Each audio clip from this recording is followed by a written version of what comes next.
Facebook পেজের এই 5টি ভুল যদি আপনি এখনই বন্ধ না করুন, তাহলে আপনি ফেসবুক পেজ থেকে রিচ পাবেন না, রিচ না পেলে ফলোয়ার পাবেন না, ফলোয়ার না পেলে ভিউজ পাবেন না।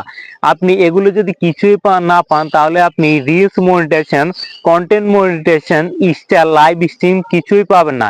এর মানে আপনি সারা জীবনের জন্য ফেসবুক পেজ থেকে আপনি অর্থ উপার্জন করতে পারবেন না। সো কোন 5টি ভুল ফেসবুক পেজের জন্য আপনি করবেন না, সেগুলো আমি জানিয়ে দিচ্ছি।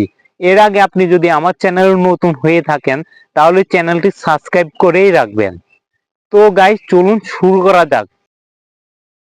Number 1, social media link share. প্রথমে আমরা যে ভুলটা করি, আমরা একটি ফেসবুক পেজ খুলি। ফেসবুক পেজ খোলার পরে আমরা ভিডিও আপলোড করি। ভিডিও আপলোড করার পরে বিভিন্ন সোশ্যাল মিডিয়ার মাধ্যমে আমরা ভিডিওটা শেয়ার করি এবং আমরা বন্ধু বান্ধবের মাঝে বা আত্মীয় স্বজনের মাঝে ভিডিওটা শেয়ার করি। কিন্তু এরা 2 থেকে 3 সেকেন্ড দেখার পরে বের হয়ে যাচ্ছে, কারণ আপনার কন্টেন্ট তাদের কাছে ভালো নাও লাগতে পারে। এতে করে ফেসবুক পেজের রোবট এটা নেগেটিভ ইস্যু হিসেবে ধরে নিচ্ছে। পরবর্তীতে এই ভিডিও রিচটা তারা কমিয়ে দেয়, বাড়িয়ে দেয় না।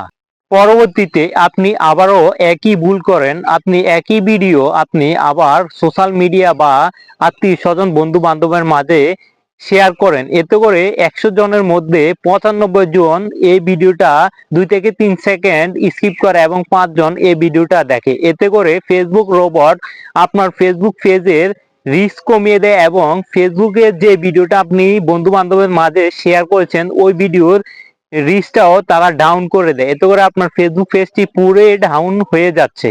আপনি যদি ভিডিও শেয়ারই করতে চান, তাহলে আপনি যাদের কাছে ভিডিও শেয়ার করছেন তাদেরকে পার্সোনাল ভাবে আগে জানিয়ে রাখবেন যে আমার ভিডিওগুলো কি তোমাদের পছন্দ হয়।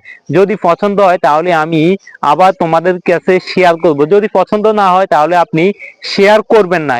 শেয়ার না করলেই আপনার জন্য ভালো। আপনার একদম নতুন পেজ, আপনি নতুন পেজে কিভাবে ফলোয়ার্স এবং ভিউজ আনবেন? তো এর জন্য আপনাকে একটি চাহিদা সম্পূর্ণ ভিডিও আপলোড করতে হবে। ভিডিও আপলোড করার পরে আপনি একটি সঠিক টাইটেল ব্যবহার করবেন এবং সঠিক ডিসক্রিপশন ব্যবহার করবেন। তো এরপরে আপনাকে সঠিক হ্যাশট্যাগ, রিচ বা ট্রেন্ডিং হ্যাশট্যাগ ব্যবহার করতে হবে। এরপর আপনার আকর্ষণীয় থাম্বনেল ইউজ করতে হবে। যদি আপনি আকর্ষণীয় থাম্বনেল ইউজ না করেন, তাহলে আপনার ভিডিওতে ভিউজ আসবে না, মানুষজন ক্লিক করবে না। এবং আপনার সঠিক সময়ে ভিডিও আপলোড করতে হবে। যে সময় মানুষজন ইন্টারনেটে সবচেয়ে বেশি থাকে, তখন আপনার ভিডিও আপলোড করতে হবে। এভাবে আপনি যদি অনেক দিন যাবত এই সিরিয়াল মেনটেন করে ভিডিও আপলোড করেন, তাহলে আপনার ফেসবুক পেজের ভিউজ আপনার বাড়তে থাকবে। এতে করে ভিউজ যদি বাড়ে, তাহলে আপনার ফেসবুক পেজের ফলোয়ার বাড়বে, এঙ্গেজমেন্ট বাড়বে, আপনার কন্টেন্ট মনিটাইজেশন পেয়ে যেতে পারেন। এভাবে যদি আপনি 1 মাস 2 মাস টানা কাজ করতে থাকেন। নাম্বার 2তে আমরা যে ভুলটা করে থাকি, সেটা হচ্ছে আমরা ফেসবুক পেজে ভিডিও আপলোড করার পরে আমরা বড় পেজের সাথে কোলাবোরেশন করি, যা একদমই করা উচিত না। কিন্তু আপনি যদি প্রথমে কোলাবোরেশন করেন, তাহলে আপনার ইনস্ট্যান্ট আপনি ভিউজ নিয়ে আসতে পারেন এবং ফলোয়ার নিয়ে আসতে পারেন। এটা একটা ভালো জিনিস আমিও প্রথমে মনে করছি, কিন্তু এটা আমি যখন ফেসবুকের মনিটাইজেশন গাইডলাইন রুলস ফলো করেছি, তখন দেখতে পাচ্ছি এটা আপনি যদি প্রথমে ফেসবুক পেজের নতুন পেজে আপনি ভিডিও আপলোড করার পরে যদি কোলাবোরেশন করেন, তাহলে আপনি কন্টেন্ট মনিটাইজেশন পাবেন না। যদি কন্টেন্ট মনিটাইজেশন না পান, তাহলে আপনি কোলাবোরেশন থেকে বিরত থাকুন। এবং কোলাবোরেশন তখনই করতে পারবেন যখন আপনি ফেসবুকের মনিটাইজেশন পেয়ে যাবেন, তখন আপনি কোলাবোরেশন করতে পারবেন। এতে করে আপনার কোনো সমস্যা হবে না। নাম্বার 3, যে কমন মিস্টেকগুলো আমরা সবসময় করে থাকি, আপনি ফেসবুক পেজের ভিডিওতে আপনি আপলোড করেছেন, কিন্তু আপলোড করার পরে আপনি অন্যজনকে বলতেছেন, ভাই আমার ফেসবুক পেজের ভিডিওটি দেখেন এবং কমেন্ট করেন, আপনি শেয়ার করেন। যেমন তেমন আপনি অন্যের ভিডিও শেয়ার করেন, অন্যের ফেসবুক পেজে ফলোয়িং দিয়ে থাকেন, কমেন্ট করেন, ইত্যাদি ভিডিও লিঙ্ক শেয়ার করেন। এই ভুলগুলো আপনারা জীবনও করবেন না। এই ভুলগুলো যদি আপনারা করেন, তাহলে আপনার ফেসবুক গাইডলাইন আপনার এগুলো স্ক্যাম হিসেবে ধরে নেবে, কিন্তু এগুলো আপনি আগে কাজে লাগতো, follow to follow back, video to video দেখা, এগুলো আগে কাজে লাগতো, কিন্তু এগুলো এখন বর্তমানে ফেসবুক স্ক্যাম হিসেবে ধরে নিচ্ছে। এভাবে যদি আপনি করতে থাকেন তাহলে আপনার ফেসবুক পেজে মনিটাইজেশন তো জীবনেই পাবেন না, আপনার ফেসবুক পেজটি ডাউন করে দিবে এবং আপনার ভিউজ জীবনও আসবে না। তো গাইস, আপনারা এই কমন মিস্টেক গুলো আপনারা করবেন না। নাম্বার 4, আপনি নাম্বার 4-এ যে ভুলগুলো করে থাকেন, আপনি পপুলার কন্টেন্ট ক্রিয়েটরদের ক্লিপ ব্যবহার করে আপনি ফেসবুক পেজে ভিডিও আপলোড দিচ্ছেন। এতে করে আপনার ফেসবুক পেজে রিসেন্টলি ভিউজ এবং ফলোয়ার চলে এসেছে। এতে করে আপনার ফেসবুক পেজের কন্টেন্ট মনিটাইজেশন বা ফেসবুক পেজের মনিটাইজেশন পাবেন না। এগুলো কিন্তু আগে চলতো, বর্তমানে এগুলো কন্টেন্ট মনিটাইজেশনের রুলস গাইডলাইন বাদ পড়ে গিয়েছে, এগুলো কিন্তু চলে না, আগে চলতো।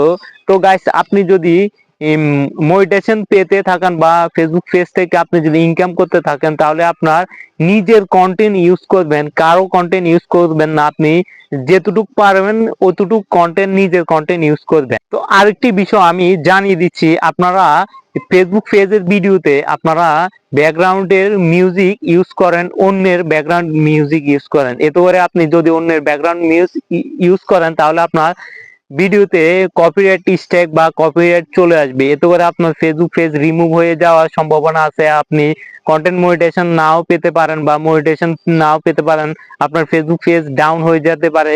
আবার একই ভুল আপনি করতে পারেন, যেমন করে আপনি যদি ফেসবুক মিউজিক থেকে আপনি ভিডিও ডাউনলোড করে আপনার ব্যাকগ্রাউন্ডে ইউজ করেন, তাহলে আপনি সেম স্ট্রাইক পেতে পারেন বা কপিরাইট পেতে পারেন, আপনার চ্যানেল মনিটাইজেশন হবে না। কারণ এগুলো আগে চলতো, বর্তমান সময়ে চলে না। কিন্তু আপনি তখন ফেসবুকের মিউজিক ইউজ করতে পারবেন যখন আপনার চ্যানেলটি মনিটাইজেশন হয়ে যাবে, তখন আপনি মিউজিক ইউজ করতে পারবেন। আর যদি আপনি মিউজিক ইউজ করাই লাগে তাহলে আপনি নিজের পকেটে টাকা খরচ করে মিউজিক তৈরি করে আপনি মিউজিক ইউজ করেন, আর অন্যথা আপনারা অন্য কারো কপি বা মিউজিক ইউজ করবেন না। এতে করে আপনার জন্য ভালো, আপনার ফেসবুক পেজের জন্য ভালো।